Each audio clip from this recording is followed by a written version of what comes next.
see this.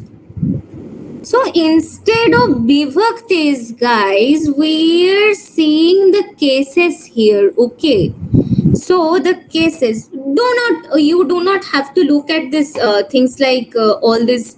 It is not a problem if you cannot read Devanagari. So there are cases like this: nominative, accusative, instrumental, dative, ablative, genitive, and locative. These are the 7 cases. And along with that, there is a vocative case which I have not listed.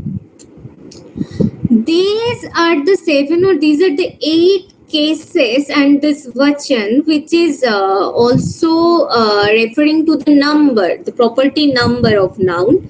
So these cases and numbers, these actually refer to all these inflections that have been added with the root nar. And it is becoming something like in nominative singular, this is always third person because it's a noun. So in nominative singular, it is something like nara. And in dative plural, it is something like naravya. So it is something like that. This is how these things work. And these are the cases you have to learn about, and all of these definitions you can look up on Google, also on the books. And nominative is basically, I am explaining it in a very short way. So nominative is the case which we also call Kartrikarak in Indo-Aryan tradition, or Kurtrikarak in Bangla or Assam is this Maghi Prakrit tradition. So we will, this Kartrikarak, this is something referring to the noun in its very bare form, like in the word Nara is actually referring to a person. Nara, I will refer to this as a person, the person. So we are not saying in English, we are not even saying person, we are saying the person with a determiner.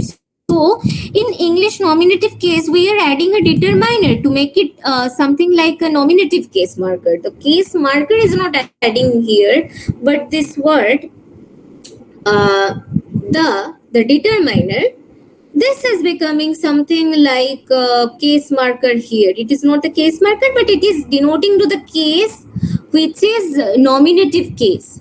And see the singular genitive case. Genitive is when genitive is also called possessive. So the genitive of genitive bahuvachan, or the genitive plural of this persons, it is naranang. So naranang, this word, when it comes to English, it's something becomes to PERA, so in and then apostrophe. The persons, it becomes a plural of a person. It's possessing something. Also, dative is instrumental is not the case we are very concerned about in English. Dative is not, but genitive, accusative, and nominative, these are the cases. Also locative. Locative case is not there. The locative markers are mostly not there in English, but there are prepositions in English which works as locative case markers. But how we say, like there is something on the table. So this on table के ऊपर कुछ है, so something like that, or in Bangla টেবিলের উপরে কিছু আছে. So this টেবিলের উপরে, that sounds উপরে is also postpositional word, but the case marker is A here, or in Hindi it will be table K or table ka. I am not sure about Hindi that much. So these are the genitive markers and locative markers will become together, will work together, but the case will be locative. So case markers and case, they are always not the same. They have different. So, but in Sanskrit we will see the case markers and case, they are like kind of they operate in a very structural or a very grammatical way, in the prescriptive grammatical sense. So There is something like narang, narong, narang. So this all of these are markers which are added to refer to these cases. And Dvivachan, this is something called dual. Most languages do not have it. Sanskrit is one of the languages which have this property, which means something beyond singular and plural, which means something in double, so something in a pair, something like that. And this is the property of case. So from here there is some other properties which are tenses and aspects. So yeah.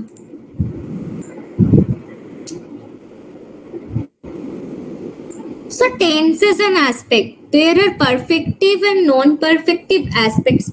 And tenses, there are only three tenses: past, present, and future. So what do we mean by perfective? Perfective aspect, which is also called Murta by Yashka.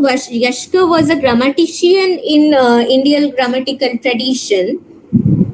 Yash has a lot of works in other areas of linguistics as well. So he had something like Murta and Vava. Vava is non-perfective. So what I mean by perfective and non-perfective, or Murta or Vava, is basically Murta or perfect is something which has been done, which is already there, which is perfect. Since it is perfect, since it is there, already there, this work has been done, this building has been built, this creation has been created, so it is Murta, it is there. Murta means what is already there, it is perfect. So all this past tense, also present perfect, this has been done, this I have done this, so it has been done already. So these are the perfect tenses. So some people have this idea that there are only two tenses, there are nothing like past, present, future, because present tense doesn't exist. There are only past and future, which are perfective and non-perfective. But there is something in between, in the junction of past and future tenses, which is present. So this is also a very philosophical concept instead of linguistical concepts, because different grammars of different languages have imagined these tenses and aspects very differently, and they have categorized this differently. But everybody has this idea of perfective and non-perfective, and many languages, many cultures have this idea of past, present, and future. And you can when you will learn about Sapir-Whorf theory, or the people who have was this film called Arrival, you probably know about the Sapir-Whorf theory, and you have you have heard about the language Hopi, where they call the time is not linear, but it doesn't have a concept of time, or some traditions of world which has a cyclical notion of time. So these perfective and non-perfective tenses and aspects are different, but we can categorize them in perfective and non-perfective in this respect, that a present is something which is already happening, or which will also happen because it has not happened yet. So it is a part of present, also a part of future. And something which is present perfect continuous, which has been being done, which is being done, and which will be done. So it is perfect and continuous at the same time, but we will call it non-perfect because the result we haven't seen yet. So it is non-perfect. All the categories we make in future tenses, they are all non-perfective. And present progressive or present continuous is or present simple present is also something which is non-perfect. The sun rises in the east, it happens every day. It is something very non-perfective. Like it happens, it will continue to happen. And it has not happened that the sun has suddenly stopped rising. If it happens, then there will be no art, and the consequences we know and might not know right now.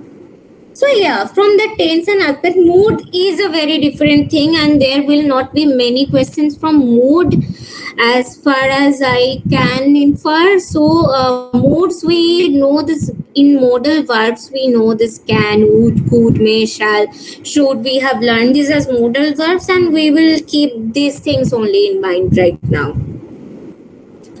And the last and the penultimate, not the last one. This is the penultimate slide, which is syntactical word order.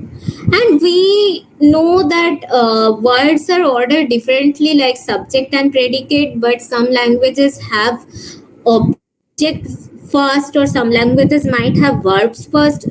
It is probably difficult for us to think about them now, but yeah, we can know the examples like Indo-Aryan, Dravidian, Japanese, Korean, and Turkish. Most these languages all are SOV.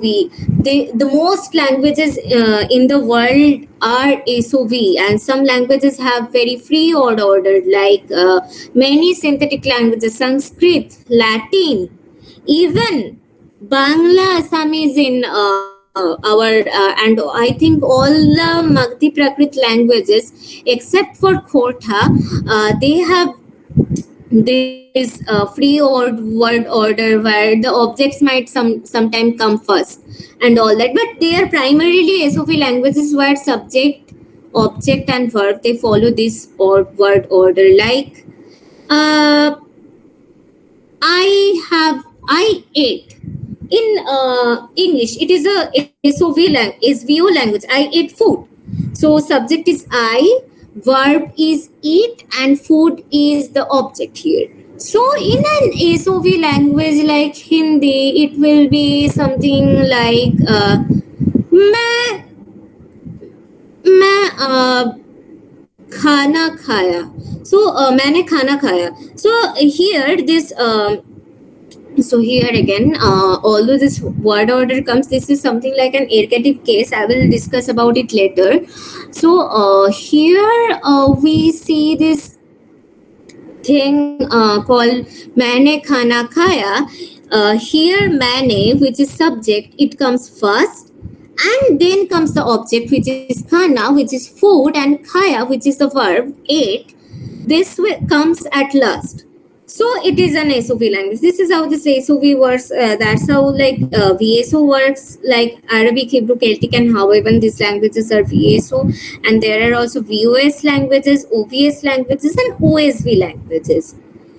One thing which you should note and always keep in mind, that almost always, without any exception, these SOV languages are post-positional, while SVO languages have prepositions, but West African languages like Ewe or probably Swahili too, they have post-positions instead of prepositions. So SVO languages have many different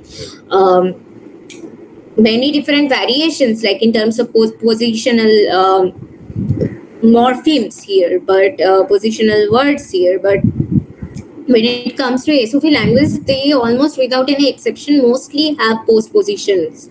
Like the keys on the table, on is a preposition. Preposition is because this word is coming before the noun. The noun where it will be like the key is on the table, the thing, table as a thing, and it is on the table. On is the positional marker, and it comes before the noun, like the locative noun, and it is the locative marker. So it is on the table. There is no locative marker with the noun anyway. So yeah, but in Bangla it will be chabi, which is key. Chabi. T is a classifier, numeral classifier, about which you will also learn about in future, like when you will learn linguistics. So chabite table upore ache. The upore is on actually. Upore is equivalent to on, but it comes after the word table. So that's why it's a post position. Chabi table ki upar mein hai, something like that. So this upar, this word, it always comes after this noun table in this post-positional Indo-Aryan languages. So that's why it's a, like I have written this. preposition and postposition and their relation with SOV. So you will read about this more in Greenberg's and Layman's principles. It is actually the part where we are concerned about language typologies, which is like taxonomy in biology, where we are concerned about categorizing languages according to their types, like whether they're SOVs or whether they're postpositionals, and see how this postpositional property and SOV property of a language correlates. So that's how we categorize this. And even they might come from different language families, like Indo-Aryan and Dravidian are two very different language families, but they are both SOV languages and both have postpositional properties. So there are some other properties of SOV languages which I will see in which I will tell in contrast to SVO languages, which are like SOV languages have this thing called properties. Their properties include, they have, most of them have honorifics, like honorific will be a thing. The honorific titles will come after the noun. So how? When we call something like Karim Chacha, the Chacha comes after Karim, right? But it is an honorific title. But when in SOVO language, which is English, we will say Uncle Karim, not something like Karim Chacha or Karim Kaka. So this is where honorific, see, this position is again pre and post here in terms of honorific.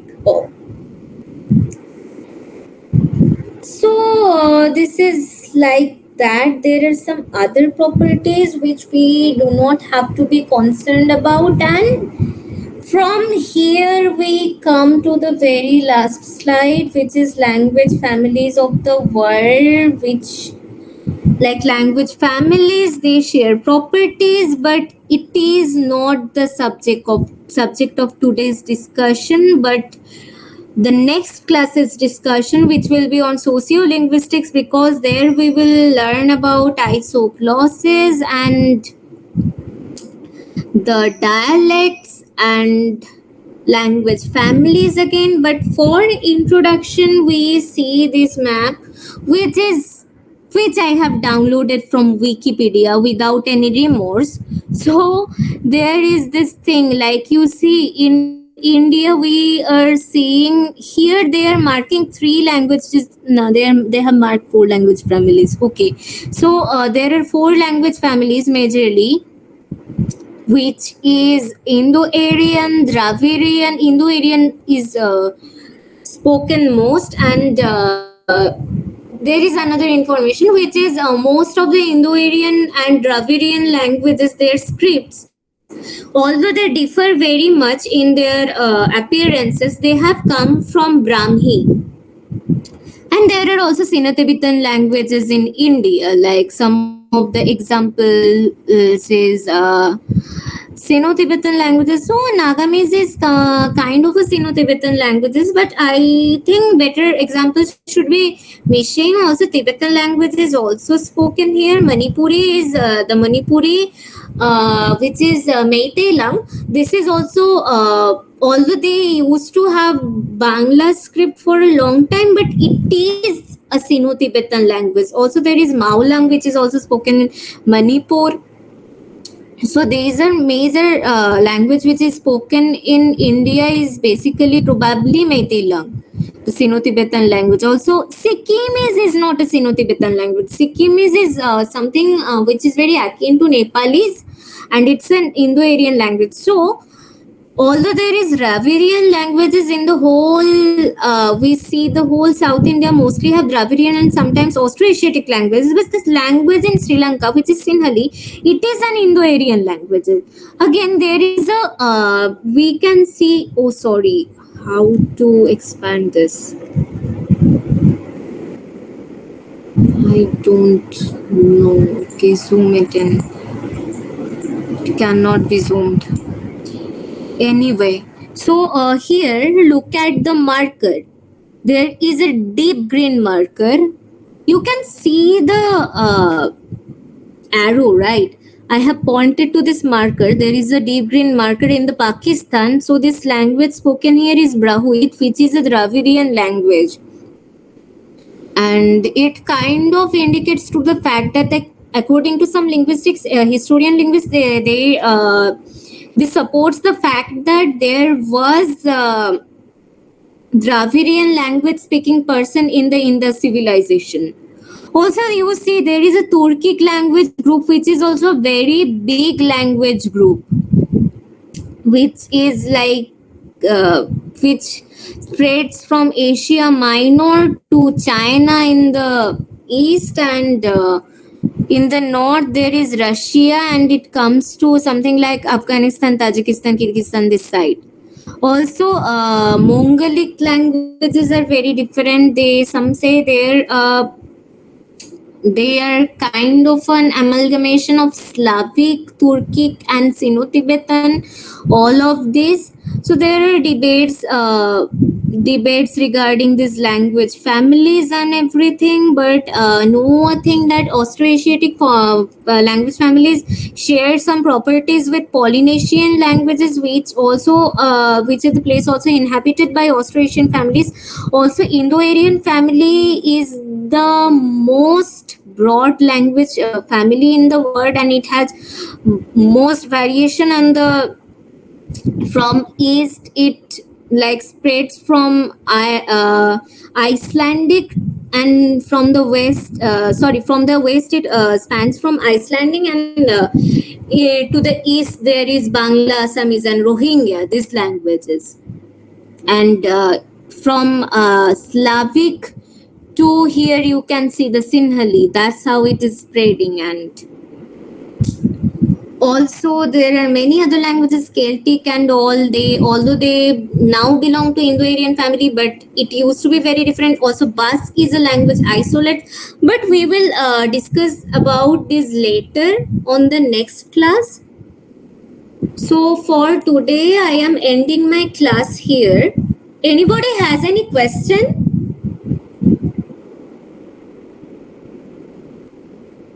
Hello, anybody has any question about what I have talked about today this far? Like, if you are not answering, I will assume that you do not have any question, and I will end this session.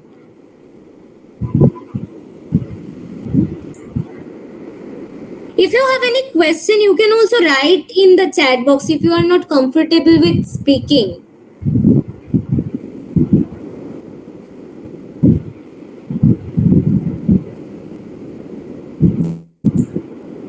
Okay, so the chat box is still empty, and I am assuming that you do not have any question. I will circulate a Google form after the class, and you can fill up the form and ask me about your question, and there will be mock test. Okay, the next class is on Friday, and it's about sociolinguistics. Until then, bye. And by then you can also ask questions in groups, in the group we have. Okay, so I am ending this session for today. Bye everybody.